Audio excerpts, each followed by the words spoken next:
Hey babes, Yana J here back with another cooking video for you all. So if you guys follow me, you guys know that I butchered the last crock pot recipe that I did. And I just wanted to come back and redeem myself. So today I am making crock pot roast, which is one of my ultimate favorite winter recipes. This is something that I actually mastered when I first began cooking. This was one of those dishes that I thought were just extremely complicated before I actually started making it, but it is one of those recipes that I did learn to master over time. Therefore, it's became my favorite.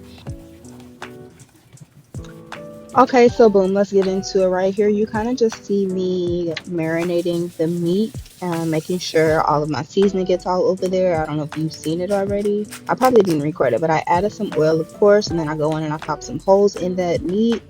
And this is a roast, a chuck roast. Pretty sure, yeah, this is a chuck roast. They just cook the best in the crock pot. And I like to go ahead and go in and sear this meat. Put it on the stove for a little while. I did about 7.5 minutes on each side. This was a nice tender roast and it wasn't too much fat on there, but I did remove some excess fat just so it didn't get in the way of my dish.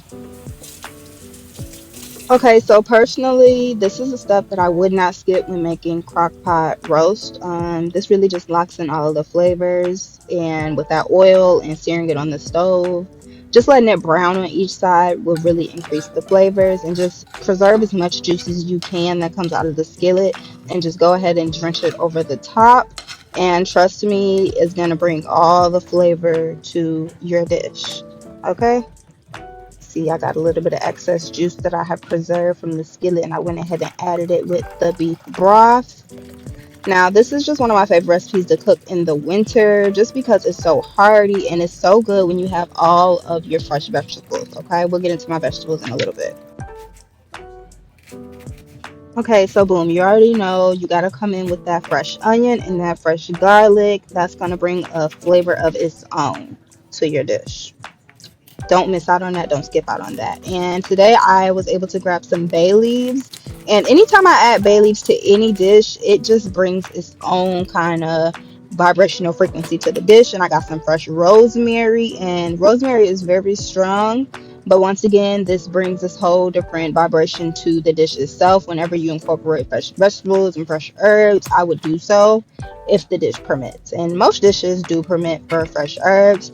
This was about after some time of it sitting in there, maybe like 10 minutes, and I went ahead and added the garlic and my onions so they can go ahead and get coordinated together. Now, I waited a while to add my vegetables, maybe like 6 hours down the line. I went ahead and added my vegetables. Just because I didn't want them to get soggy. And I did do a different method this time with the mashed potatoes instead of incorporating them with the carrots and the celery and the other veggies I put in there. We'll talk about that in a minute. Oh, and when I added the onions and the garlic, I went ahead and added the bay leaves and, of course, the rosemary because you just want all of those herbs and all of those vegetables to kind of sit in there and get with the meat and just get with the meat real good. You won't regret that.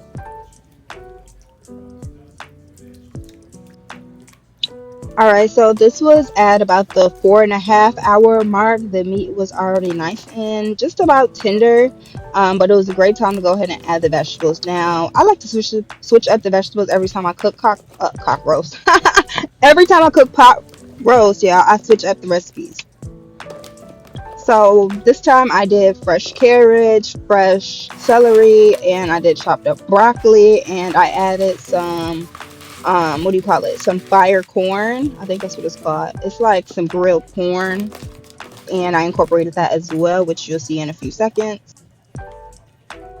All right, so my celery was organic, and I think my carrots were organic as well. Either way, all of my veggies were super, super fresh, and the later you wait to add them, the more crunch they will have to them. My goal with this recipe, I didn't want anything to be soggy when it came to my vegetables. That's why I made mashed potatoes kind of as a palette separately instead of incorporating them. You know how some people chop up the mashed potatoes and add them?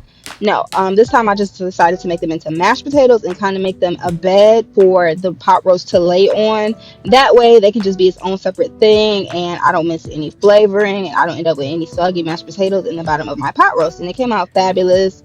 Vegetables came out nice with a nice bite to them. So I was really satisfied with this meal. It came out aesthetically pleasing and flavor was on point. So thanks for watching. I'm glad I got to share this recipe with y'all. Enjoy. Thanks for watching.